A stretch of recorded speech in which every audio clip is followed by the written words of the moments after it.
और यहाँ उपस्थित गुड्डू जमाली सभी जितने लोग भी यहाँ पर उपस्थित हैं, सबसे पहले हम गुड्डू जमाली जी का स्वागत करते हैं। उसके बाद उनके सभी जितने भी उनके साथ आए हैं सभी का स्वागत करते हैं। और प्रसन्नता की बात है कि आज गुड्डू जमाली और उनके सभी साथी बसपा को छोड़ करके समाजवादी पार्टी में सम्मिलित हो रहे हैं। और यहीं तक नहीं, गुड्डू जमाली जी आज हम लोगों के साथ जीवन भर के लिए साथ हो गए हैं। उन्हें आश्वासन दिया और हम भी उन्हें आश्वासन देते हैं,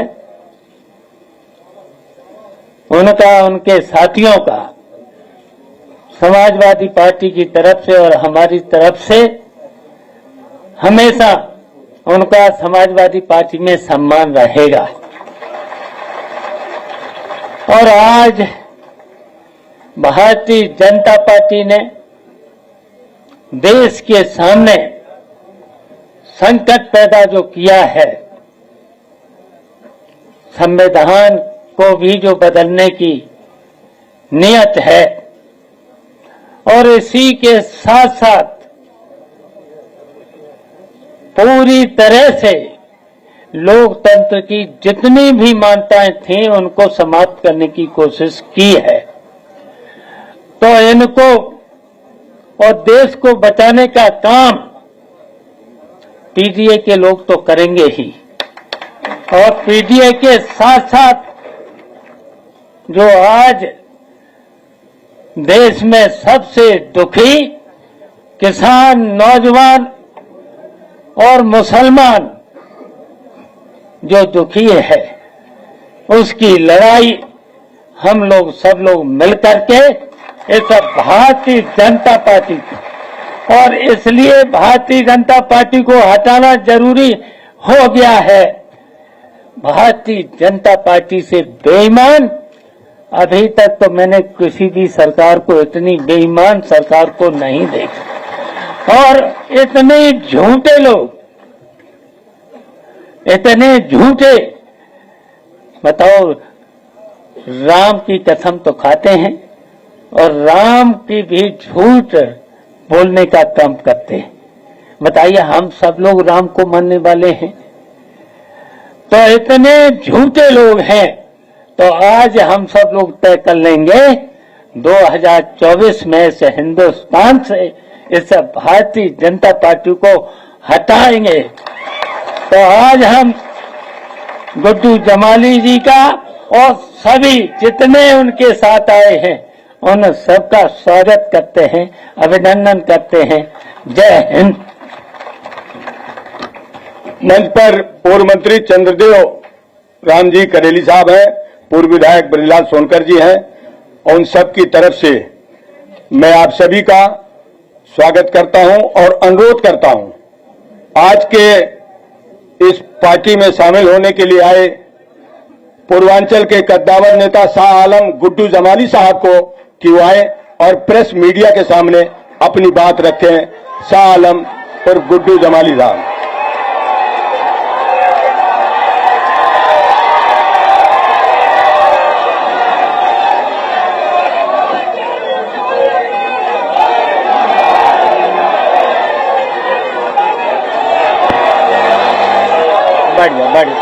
बैठ जाए प्लीज, बस हो गया, बैठ जाओ भाई, बैठ जाओ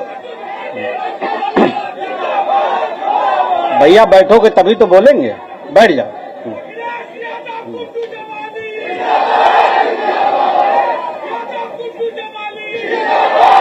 बैठ जाओ यार भाई, बैठ जाओ, बैठ जाओ, बैठ जाओ भैया, बैठ जाओ।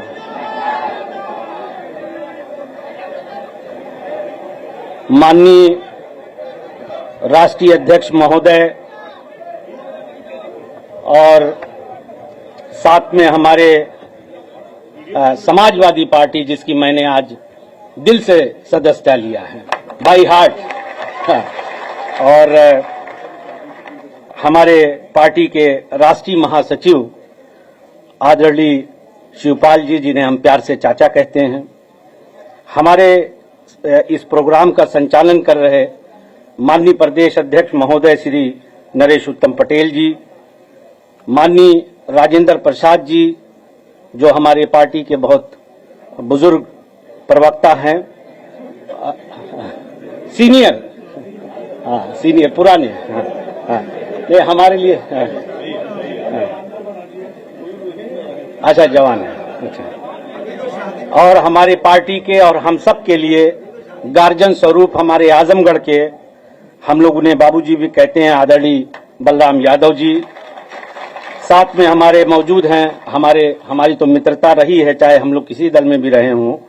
हमारे दुर्गा प्रसाद यादव जी और हमारे ये बगल में बैठे हुए भारी भरकम पप्पू भाई, गुड्डू भाई, हमारे हम नाम हैं। सच्चाई ये है कि मैं ये जरूर बताना चाहता हूं कि यकीनन मैंने बहुत ही ज्यादा डिवोशन देखा इनका पार्टी के लिए और अपने राष्ट्रीय अध्यक्ष के लिए। हाँ, मैं मेरा जी चाहता है कि मैं बताऊं, और ये दिन भी शायद इन्हीं लोगों के प्रयास से आया है कि बड़े ही डिवोशन के साथ इन्होंने बहुत सारी बातें, हमारी कई राउंड हुई और उसके बाद मुझे भी लगा कि नहीं, ये सही कह रहे हैं। तो गुड्डू भाई, आपका तो बहुत बहुत धन्यवाद, मैं आपका शुक्रगुजार हूं। हमारी पार्टी के आजमगढ़ के अध्यक्ष माननीय हवलदार यादव जी और हमारे वरिष्ठ साथी जो पहले सांसद भी रहे हैं, दरोगा प्रसाद जी, माननीय आलमबदी चचा, ये मेरे चचा हैं, इनकी दुआएं हमेशा हमारे साथ रहती हैं, चाहे हम कहीं भी रहें। हाँ, चचा हमारे आलमबदी चचा, माननीय संग्राम यादव भाई, हम लोग साथ में थे, हम लोग हम उम्र हैं, दोस्त हैं, और हमसे छोटे ही होंगे नफीस जी, हमारे विधायक, हमारे साथी बेचई सरोज जी, माननीय पूजा सरोज जी पटेल, पूजा सरोज जी, माननीय एचएन पटेल साहब, माननीय विधायक मुबारकपुर श्री अखिलेश यादव जी, माननीय रमाकांत राजभर उर्फ पप्पू जी, कमलाकांत, पूर्व सांसद नंद किशोर यादव जी, माननीय लाल बिहारी यादव साहब एमएलसी, माननीय रामास्करे विश्वकर्मा जी, पूर्व मंत्री, पूर्व विधायक ब्रिजलाल भाई, हमारे माननीय मंत्री पूर्व करेली साहब बैठे हुए हैं, पूर्व विधायक माननीय श्याम बहादुर यादव जी, और हमारे काफी क्लोज है मेरी फैमिली के करामतुल्ला और सफातुल्ला भाई भी चल के आए हैं। मैं आपका भी, ये भी मुझे भूख रहे थे दुआ कर करके दिल्ली में। समाजवादी पार्टी, अब अगर किसी का नाम, हमारे रामचल राजभर साहब बैठे हैं, हमारे लिए गार्जियन स्वरूप है, क्योंकि हम लोग अच्छे दिनों में बसपा में भी हम लोग साथ में थे, बहुत कुछ सीखा है इनसे। विद्या भारती हमारी बहन है, हाँ हमारे साथ रही है विद्या, तो हाँ नहीं, हमारा इनसे बहुत लगाव है। मंच पर बैठे अगर किसी का नाम छूट रहा हो तो मैं माफी के साथ आप सभी साथियों का, जितने भी लोग यहाँ पे हैं, हाँ आप तो मेरे साथ ही हैं, हमको तो जब आप कब्र पहुंचा देंगे तब साथ छूटेगा। इश्तियाक अजीजी साहब, माननीय अध्यक्ष महोदय, एक दिलचस्प बात जरूर बताना चाहता हूं, एक दो बात, एक मिनट सब्बू नोमानी साहब, कुछ साथी ऐसे हैं, इसमें सच बताऊं, जो बसपा के गठन के समय से उसमें थे। अब ये इनके साथ ये संकट हुआ, जब हमने बताया तो हमने कहा यार, इन लोगों ने कहा आप जहां जा रहे हो हमको भी ले चलो, फिर हम लोग क्या करेंगे अकेले। तो he is one of them, Ikhlaq भाई हैं, और भी बहुत सारे, अनवार भाई, ये लोग, मैं नहीं समझता कि किस दिल से, बहरहाल मैं आप सबका एहसानमंद हूं, लेकिन एक बात याद जरूर कहना चाहता हूं, जिम्मेदारी से कहता हूं कि मैं कहना नहीं चाहता, मगर मैं कहीं लालची आदमी नहीं हूं, और न मैं कोई परिस्थितियां देख के कोई सौदा करता हूं। मैं एक पढ़ा लिखा जिम्मेदार आदमी हूं, और ये जो मैंने डिसीजन लिया, ये मेरे दिल दिमाग ने इस बात को कहा कि समाज का हित इसी में है। आज हम जिस परिस्थितियों में खड़े हैं, देश जिसमें खड़ा हुआ है, भाई हमारे सामने दो ही विकल्प हैं, देखिए, मैं पढ़ लिख करके हाई स्कूल करके दिल्ली चला गया। मेरी शिक्षा दीक्षा जामिया यूनिवर्सिटी से हुई। मैं एक पढ़ा लिखा इंसान हूं। I can understand the situation of country. तो मुझे ऐसा लगता है कि आज दो खेमा है। एक खेमा वो है जो इस देश को तोड़ना चाहता, बांटना चाहता है। मैं बहुत दर्द से इस बात को कहता हूं कि मेरी परवरिश में मेरे 99% दोस्त मेरे हिंदू हैं और मुझसे इतना प्यार करते हैं, बाखुदा मैं कसम खा के कह रहा हूं कि मुझे इतना प्यार करते हैं, इतना प्यार मिलता है उनसे कि मुझे कभी लगा ही नहीं कि हम लोग मजहब के नाम पे भी हमको कोई बांट सकता है क्या। यही हमारी देश की संस्कृति है, इसी में हम पल के बड़े हुए। मेरा दिल रोता है इस बात के लिए। मैं बाय हार्ट इस बात को कह रहा हूं। बहुत दर्द होता है मुझे जब मैं देखता हूं कि आज मजहब के नाम पे क्या हो रहा। मजहब तो आस्था की चीज है। मैं एक बैग लेके गया, अगर इस देश का है, मुझे घमंड से मैं इस बात को कहता हूं कि मेरी जिंदगी पे अगर किसी का एहसान है तो मेरे हिंदू भाइयों का है। हाँ। मैं इस बात को चिल्ला चिल्ला के दुनिया के हर मन से कहता हूं। अगर इस देश का हिंदू इतना बुरा होता तो हम तो माइनॉरिटी में हैं भाई। हम तो कहते ही हैं कि हम आपके छोटे भाई हैं। कभी हमने ये नहीं कहा कि हम बड़े हैं। हमने हमेशा कहा कि आप मेरे बड़े भाई हैं, आप लीड करें, हम लोग पीछे खड़े हैं। मगर मेरे भाइयों, मैं आजमगढ़ से आए हुए लोगों को ये बात कहना चाहता हूं कि तुम्हारे इस भाई ने, तुम्हारे इस दोस्त ने ये फैसला किसी लोभ लालच में नहीं किया है, बल्कि ये समझा, दिल दिमाग से ये समझा कि हम लोग being a sincere citizen of country, हमारी क्या जिम्मेदारी है। तो लिहाजा मेरे दिल ने इस बात को कहा कि यकीनन हमें ऐसे लोगों के साथ खड़े होना चाहिए जो इसका विरोध करते हैं और इसको बचाने के लिए लड़ रहे हैं। माननीय अध्यक्ष महोदय, मैं दिलो जान से आपके पीडीए के नारे को ताकत देता हूं, उसकी हां में हां मिलाता हूं। इसलिए कि अगर इस देश में कुछ बदलाव हो सकता है तो यही उम्मीद है। मैं तो ऊपर वाले से, अल्लाह से ये दुआ करता हूं कि अल्लाह आपको सेहत दे, लंबी हयात दे और ताकत दे, और हम लोग आज के बाद हम आपके लिए पूरी जिंदगी आपके साथ हैं। और इस मन से गुड्डू जमाली कह रहा है, चाहे मुझे यहां कुछ मिले या न मिले, मैं पूरी जिंदगी आपका वफादार रहूंगा। मरने के बाद तब मेरा रिश्ता आपसे टूटेगा। हां, एक बार जरूर हाथ जोड़ के कहता हूं कि कुछ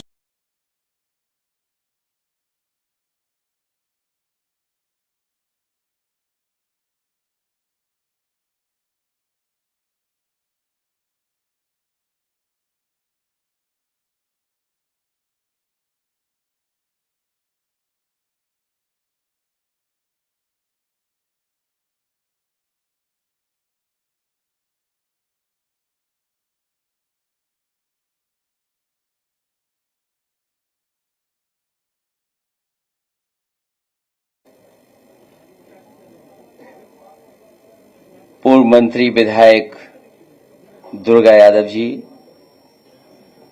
हमारे बहुत ही बुजुर्ग और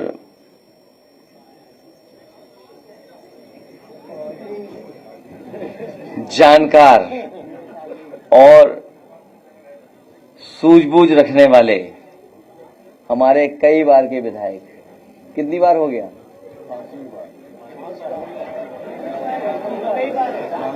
5वीं बार।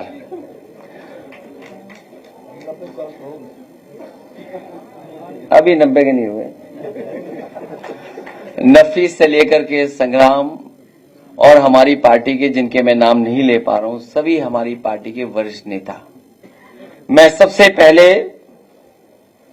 शाह आलम गुड्डू जी को बहुत बहुत धन्यवाद और बधाई देना चाहता हूं। मैं उनका स्वागत करता हूं। उनके साथ साथ उनके सभी सहयोगी साथी जो आज इस हॉल में हैं और लाखों संख्या में जो आ नहीं पाए हैं, जो पूरे प्रदेश में जगह जगह पर हैं, मैं उन सबको आज के दिन की बहुत बहुत मुबारकबाद देना चाहता हूं। मुझे याद है 2022 के चुनाव से पहले गुड्डू जमाली साहब हमारे पास आए थे। किन्हीं परिस्थितियों, किसी कारण हम लोगों का साथ नहीं हो पाया। लेकिन आज जब हम लोग 2024 में भविष्य की लड़ाई लड़ने जा रहे हैं, वो आए नहीं हैं, मैंने उन्हें अपने पास बुलाने का काम किया है। मैं अपनी तरफ से और पार्टी की तरफ से पूरा भरोसा दिलाता हूं, जिस जिम्मेदारी के साथ आप दूसरे दल में थे, जिस तरीके से आपने कभी पीछे मुड़ करके नहीं देखा, इस पार्टी में भी आपको रह करके आपको अपने घर जैसा लगेगा। ये आप अपनी पार्टी में वापस आए हैं। हालांकि इस मंच पर गुड्डू स्क्वायर हैं और अखिलेश भी स्क्वायर हैं। गुड्डू भी स्क्वायर है और अखिलेश भी स्क्वायर हैं, और हमारे साथ बलराम जी भी हैं, दुर्गा जी भी हैं। ये तो भगवानों के नाम है। कौन नहीं है? मैं देख रहा था कि सबके नाम में भगवान। आपको पता होगा चाचा के नाम पे कौन सा भगवान? और कोई बचा? श्याम बहादुर। तो ऐसा कोई नहीं है। हम सब लोग मिलकर के पार्टी को मजबूत बनाने का काम करेंगे। जिस तरीके से कभी समुद्र मंथन हुआ था, उस बार ये संविधान मंथन होने जा रहा है। एक तरफ तो वो लोग हैं जो संविधान को बचाना चाहते हैं, संविधान की रक्षा करना चाहते हैं, संविधान के रक्षक होंगे, और दूसरी तरफ वो लोग हैं जो संविधान की धज्जियां उड़ाना चाहते हैं। तो एक बार कभी हुआ होगा समुद्र मंथन, इस चुनाव में होने जा रहा है संविधान मंथन। मुझे खुशी है इस बात की कि गुड्डू जमाली जी के आने के बाद न केवल आजमगढ़ बल्कि पूरे उत्तर प्रदेश में एक नई ऊर्जा के साथ एक बड़ा संदेश जाने का काम कर रहा है। और हमें खुशी इस बात की भी है कि हमारा पीडीए परिवार बढ़ता चला जा रहा है। ये जो पीडीए परिवार है, ये बढ़ता हुआ चला जा रहा है, और हम जितना परिवार बढ़ा लेंगे उतनी ही ताकत से 2024 में भारतीय जनता पार्टी को हराने का काम हम लोग मिलकर के करेंगे।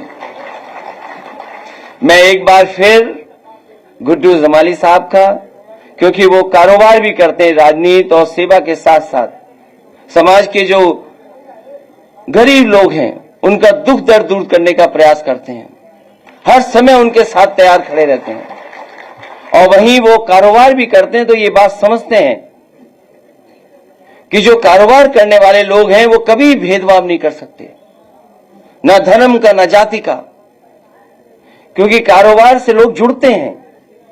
कोई भी कारोबार उठा करके देख लें आप, उसमें सब लोग शामिल हैं। कारोबार करने वाला कभी भी भेदभाव नहीं कर सकता। इसलिए मुझे खुशी है इस बात की कि एक मजबूत नेता हमारी पार्टी में शामिल हो रहे हैं, उनका पूरा सम्मान करने का काम हम लोग करेंगे। इन्हीं शब्दों के साथ मैं गुड्डू जमाली साहब का और उनके बहुत सहयोगी समर्थक जो मुझे दिखाई दे रहे हैं, मैं देख रहा हूं कि हमारी पार्टी के साथी तो हैं ही खुश, लेकिन इस हॉल में मैं जिस तरफ भी देख रहा हूं, जिसको भी देख रहा हूं, हमसे ज्यादा खुश अगर कोई नजर आ रहा है तो यहां पंडाल में बैठे हुए गुड्डू जमाली के साथ के सहयोगी साथी हैं। मैं उनका भी बधाई और धन्यवाद देता हूं।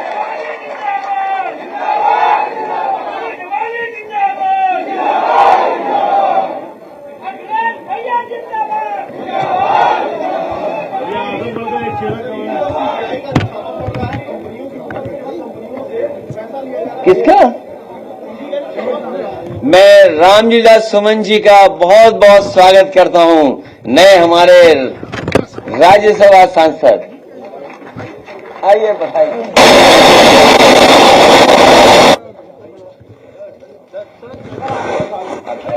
यहाँ बीच में आओ, बीच में आओ, इधर आ जाइए।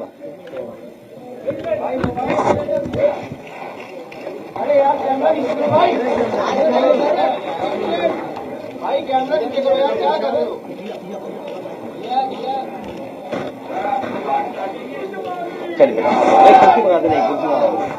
बैठा बैठा संग्राम, बैठा लो, आपको बैठा लो, इधर ही बैठा लो।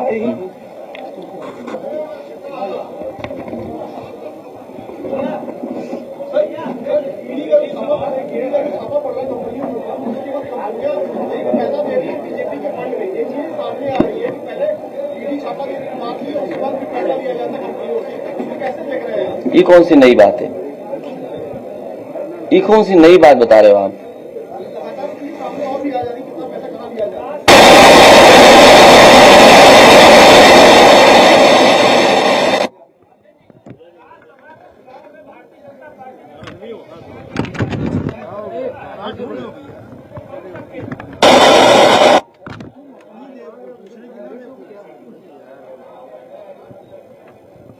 वो तो बता रहे थे कि अंतरात्मा से वोट दिया है। लगता तो ये कि अंतर खात्मा हो गया उनका।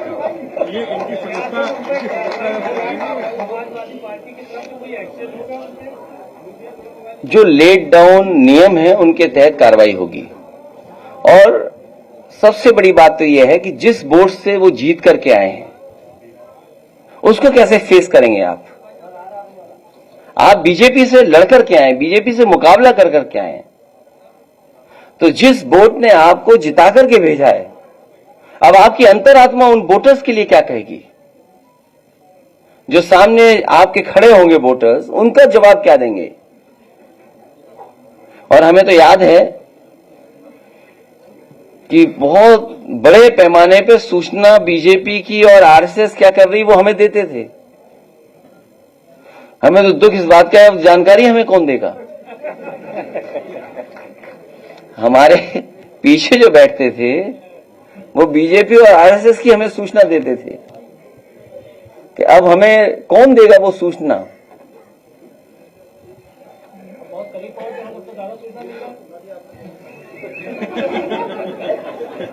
अभी कुछ मिलेगा उसका भी इंतजार है कि क्या पैकेज मिलेगा। आप सब अब मीडिया हाउसेस हैं, कॉर्पोरेट हाउसेस हो गए हैं, तो पैकेज क्या मिलेगा ये इसका इंतजार है सबको।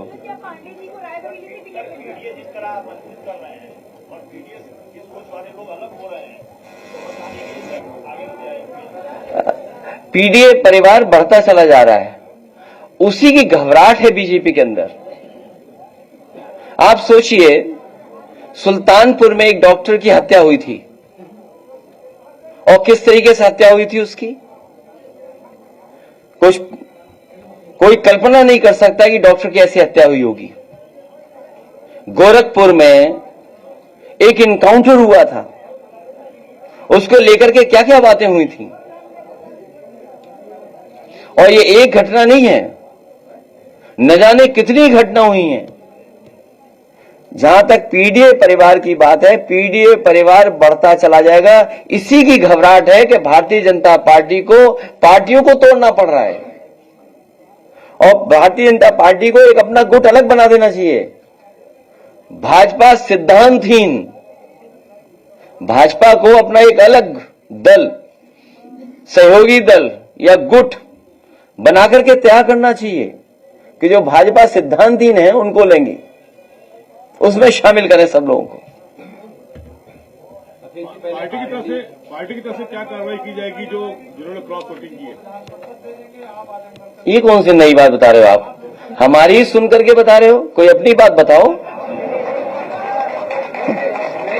अरे कोई नई बात हो तो बताओ। जिन्होंने क्रॉस वोट किया है उनका क्या? फिर आपके विधायक जाते हैं और वो आरोप लगा रहे हैं कि आपको खैरो खबर नहीं थी। इस तरह के आरोप पर क्या कहेंगे अखिलेश यादव?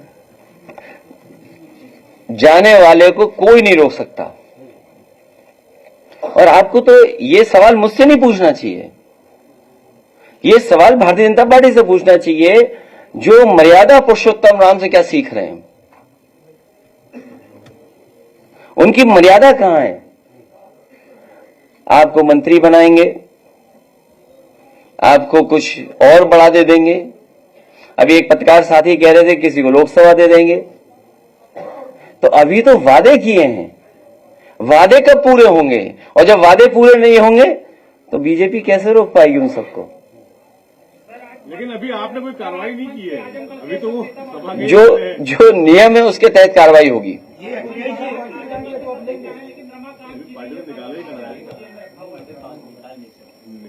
उनके सामने जानबूझ करके भारतीय जनता पार्टी ने संकट पैदा किया है। क्या कुछ की वापसी की उम्मीद है? क्योंकि अभी आपने कोई कार्रवाई की नहीं है। आप भी यहीं रहते हो, हम भी यहीं रहते हैं। और सुभाषपा के 2 लोग इधर आ गए, क्या पार्टी ज्वाइन करेंगे? नहीं, सवाल ये नहीं है। सवाल आप लोग पत्रकार साथियों, क्या पैकेज, जैसा दाना वैसा गाना? अरे भाई, आपको ये पूछना चाहिए और अंतरात्मा से आपको ये बताना चाहिए कि क्या पैकेज मिला तो समाजवादी पार्टी को छोड़ के चले गए। तो पैकेज बता ही नहीं पा रहे कोई अभी पैकेज बता रहा था कि लोकसभा रायबरेली मिलेगी। तो अभी नहीं, अभी जब चुनाव हो जाएगा उस समय पता लगेगा कि किसको पैकेज मिला है कि कोई खाली हाथ लौटा है।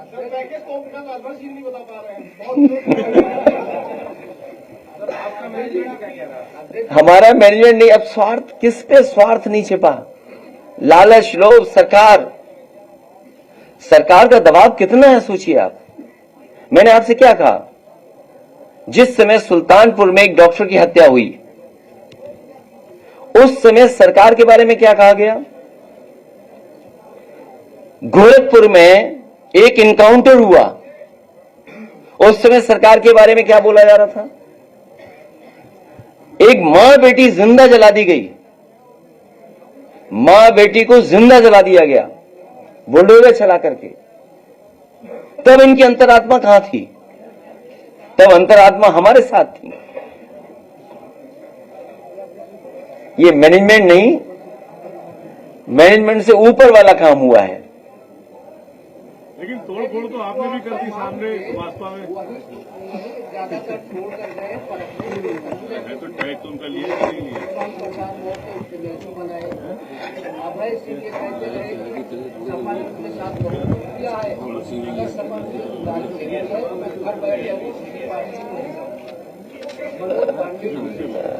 आपको कुछ एजेंसीज के बारे में पता होगा। एसटीएफ एक एजेंसी है, कहीं असला पकड़ा गया था, कुछ एड्रेस कहां का था। तो कुछ लोग जान बचाने के लिए और कुछ लोग दबाव में और कुछ लोग सम्मान पाने के लिए गए हैं। हमें उम्मीद है उन्हें सम्मान जल्दी मिलेगा।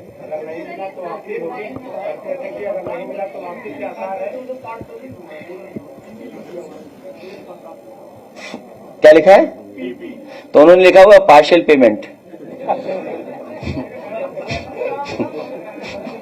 मतलब पार्शियल पेमेंट हुआ है, इसलिए मैं पीपी लिख के जा रहा हूं। एफपी नहीं लिखा उन्होंने, फुल पेमेंट। जो नियम है उसके तहत कार्रवाई। आप भी समझते हैं नियम क्या है। भाई, स्पीकर अगर चाहेगा तो कार्रवाई होगी, स्पीकर नहीं चाहेगा तो नहीं कार्रवाई होगी। लेकिन पार्टी की तरफ से भी कोई कार्रवाई नहीं की गई। अभी तो जनता कार्रवाई करेगी जब जनता के बीच में ही जाएंगे। आप ये चाहते हो कि हम आजाद कर दें उन्हें? अरे हम लोग, आप लोग चाहते हो हम लोग आजाद कर दें उनको? जो नियम है उसके तहत कार्रवाई होगी। और आपको भी नियम की सीमा पता है। अगर स्पीकर चाहेंगे तो कार्रवाई हो जाएगी।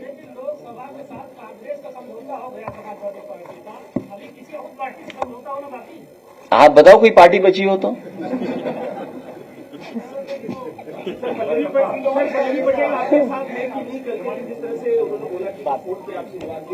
कोई विवाद नहीं हुआ।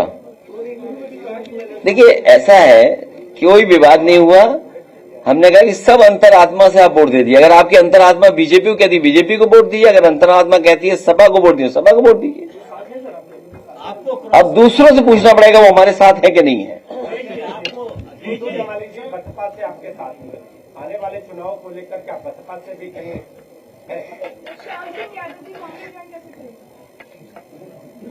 ये मुझे लगता है कि प्रेस दूसरों का समर्थन ज्यादा करती है। चीफ विप नया बन जाएगा। समर्थन में वोट किया, आपको भी बधाई दी, सुमन जी को बधाई दी, लेकिन योगी आदित्यनाथ को भी ट्वीट करके बधाई दी थी। इसका मतलब क्या निकालूं मैं? मुझे तो मतलब नहीं समझ में आ रहा है। अगर तीन तरफ ट्वीट हुआ है, ट्वीट हमारे लिए भी हुआ, ट्वीट तो नहीं है, एक्स पे लिखा होगा, तो क्या होगा? क्या मतलब निकालूं मैं? आप भी समझ रहे हो कि क्या मैं क्या सोच रहा हूँ?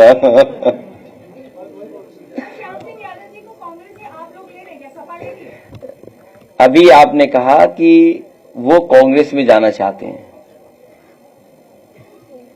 अगर कांग्रेस में जाना चाहते हैं तो अच्छी बात है।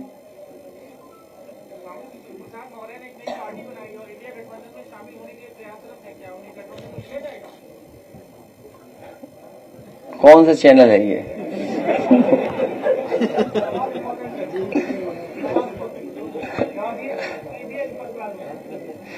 अब आप इस प्रेस कॉन्फ्रेंस को यहीं खत्म करिए।